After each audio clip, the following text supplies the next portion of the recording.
Hey YouTube, it's Kristen. You're watching Chatterbox Budgets. Thank you so much for joining me for video today. I hope everyone is doing well. It is Friday, April 22nd, 2022. It's 2:27 p.m. here in Salt Lake City, Utah. And we are going to budget my paycheck for April 22nd. So I'm an hourly employee who's paid bi-weekly. However, I do budget monthly and I'm a month ahead on covering my expenses. So what that means to me is that my paychecks for March are covering my planned expenses for April, and my paychecks in April are covering my planned expenses for May. So we're going to use the YNAB app. YNAB stands for You Need a Budget. That's where we're going to do this budget for today. So I'm going to go into my primary checking account. And as you can see here, my deposit for my salary was $1,269.04. It actually went into my paycheck or into my account yesterday, but I decided to wait until today to do the actual budgeting. Okay, so we'll go to the actual budget. So this is April's budget, and as you can see at the top, there's $2,151.90 available to budget. That is because I do still have money left over from my paycheck from the 8th of April. I did have a bonus in there, and so I've got extra money to budget. So we're going to go into May. And I already did half of all of my scheduled and unscheduled expenses.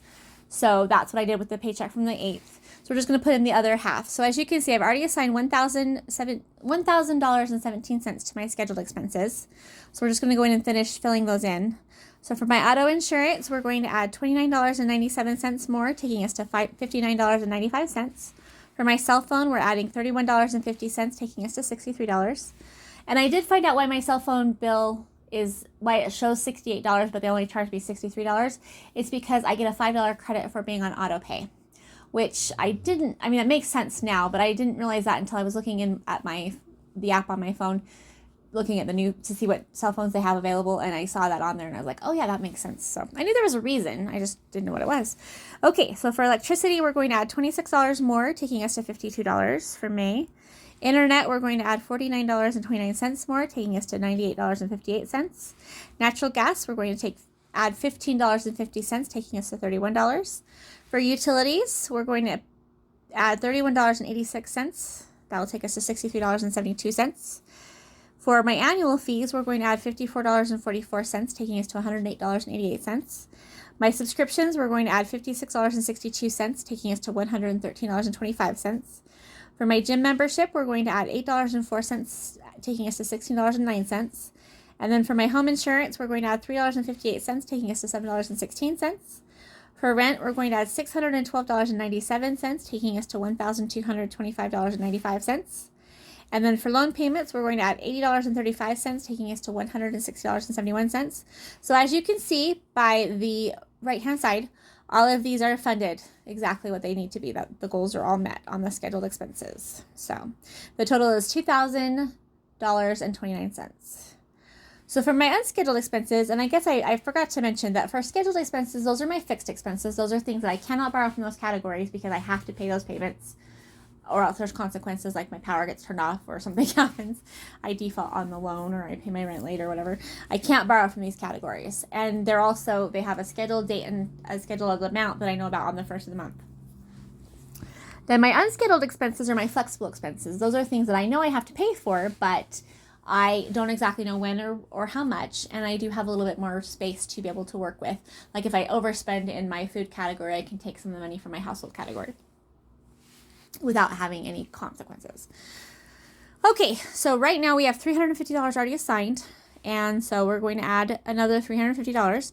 So for gas, we're going to add $30, taking us to $60. For groceries, we're going to add $150, taking us to $300. For household, we're going to add $30, taking us to $60. For miscellaneous, we're going to add $10, taking us to $20. For personal stuff, we're going to add $30, taking us to $60. And then for pet stuff, we're going to add $100, taking us to $200. So household would be anything you need for maintaining a household. So toilet paper, laundry soap, trash bags, things like that. Personal stuff is anything that you would use for your personal care, like personal hygiene, things like that. So body wash, shampoo, toothpaste, those kind of things. And then pet stuff is anything my pets need for their day-to-day care. So I have a dog and a cat. So it includes their food, their treats, the tennis balls for the dog, and then any of their waste management products. So doggy bags and litter box stuff and all that. Okay, so there's that. So we're now at $700. So I do have separate accounts. So my scheduled expenses, the $2,000.29 is sitting in my secondary checking account at my credit union, just waiting for the first of the month when I'll transfer it over. I may do part of it every week. I may do all of it once. I haven't decided yet. It just kind of depends. I was a little bit worried about having all the money in my main checking account, but it's worked just fine the last couple months. I haven't had any issues. And then I switched my unscheduled expenses. It used to be on my Venmo Cash app, but I switched it over to my Capital One 360 checking account. So right now there's $986.29 available, but that's because I still have money left over from this month. So there's only the $700 of that is for my my expenses for May. Okay, and then my irregular expenses, which are my freedom funds, and those are basically my version of sinking funds. I don't like the phrase sinking funds. It sounds too negative to me. But freedom funds to me are funds that I have available to spend for whatever I need to spend them on. And the way that I usually do it is I usually put the money in one main fund, and then at the beginning of the month I allocate it to wherever I need to use it that month. Like if I have a hair appointment, I'll put it in my personal care category. Or if my dog has a vet visit, I put it in the pet care fund. But I am trying to divide it into the separate categories now. We'll just see how it goes. If I need a drink of water, I apologize. Give me 1 second. I was eating pistachios earlier and they make my throat a little tickly. Okay, so for irregular expenses right now, we're going to go ahead and budget everything because we still have $801.78 left to assign. So for auto care, we're going to add $10, taking us to $20 total. And then for entertainment, we're going to add $10. That takes us to $20 for that one too. For gifts, we're going to add $148.54. So now we're at $297.08. Gifts, for this section, gifts includes all gifts, including birthdays and holidays. I do have them split up later on, but for this purpose right now, we're just going to do it all in one main category. Then for personal care, we're going to add $75. For pet care, we're going to add $83.33. So for personal care, we have $150. For pet care, we have $166.67. And then for shopping, we're going to add $40. So we'll have $80 available. And then for travel, we're going to add $10. So we'll have $20 available for travel. So the total amount that should be in my irregular expenses fund is $753.75. That's on my Venmo Cash App. So if we go over to there, that's how much I have, is $753.76. Now there is a payment that I'm waiting to have posted to the Venmo Cash App of $68.20. That will take us up to the $753.76. So, and there's nothing pending on my Venmo Visa card because I haven't used it since I switched over to doing it this way. Okay, so now we still have $424.91 available to assign.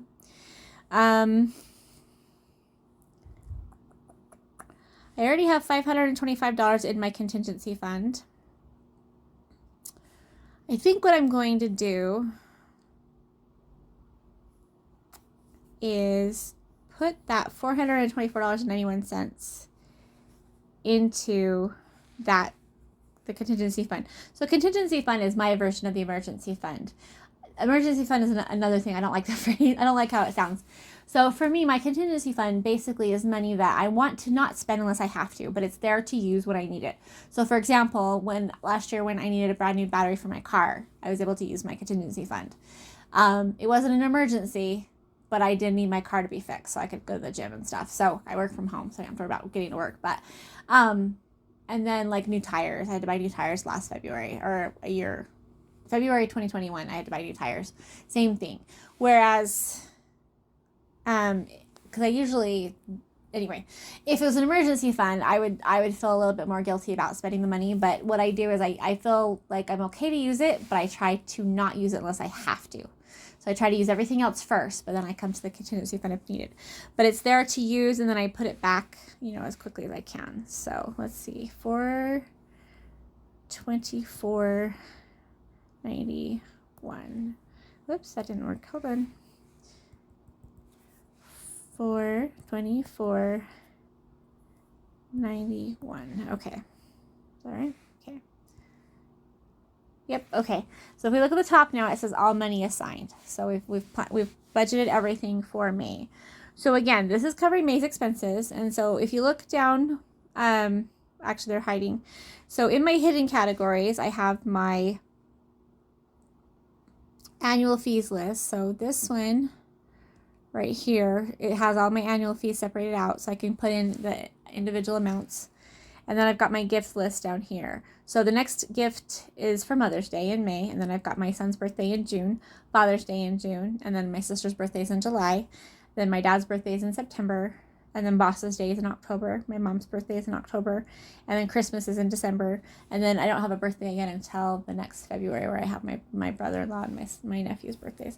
So I have them all combined, up above, but that's just for getting through. And then once the month starts, I'll take the money from the gifts category and move it to the actual gifts fund down below and separate it out so that the money is assigned to the different holidays and birthdays and stuff. I hope that makes sense.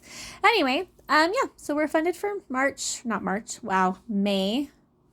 We're funded for May, so that's cool. And then for April, we still have $245.01 left for unscheduled or for scheduled. For unscheduled, we have $211.80.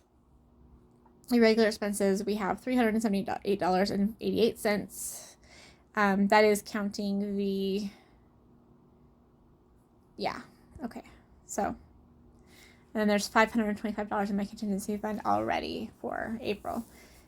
And then my HSA fund, right now it has $1,330.10, but there's another deposit going in today for the HSA contribution from my employer, and the one from me hasn't posted yet though, so it's not cleared. Let's see if I can assign it though. Where are you? Oh, right there. I moved everything around and now I'm all confused. So my excuse me. Oh, it is assigned. Okay, enter now. And then, oh, that's one for next month. Never mind. It's this. Oh, shoot. You know what? It already did those, so now that's in there 3 times. Hold on. Delete. Okay, hold on. That was wrong. I'll have to fix that later. Sorry guys, I was thinking, I forgot it already went through. So because I had this set up on not auto pay, but on a recurring payment or recurring.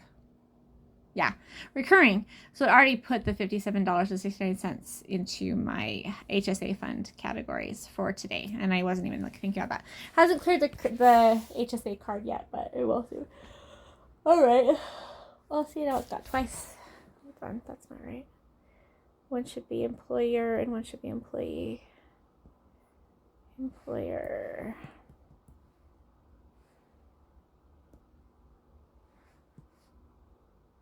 There we go. Okay, I fixed it. So the 1 pin is me and then the 2 pins are the employer. Okay. All right. Hopefully that makes sense, you guys. It's a little bit hard to explain. I'm still getting used to how all this works, but I love this app. You can see, I don't know if you watched my last video. You can see the icons have changed. I'm having a lot of fun with them. Really actually do enjoy it.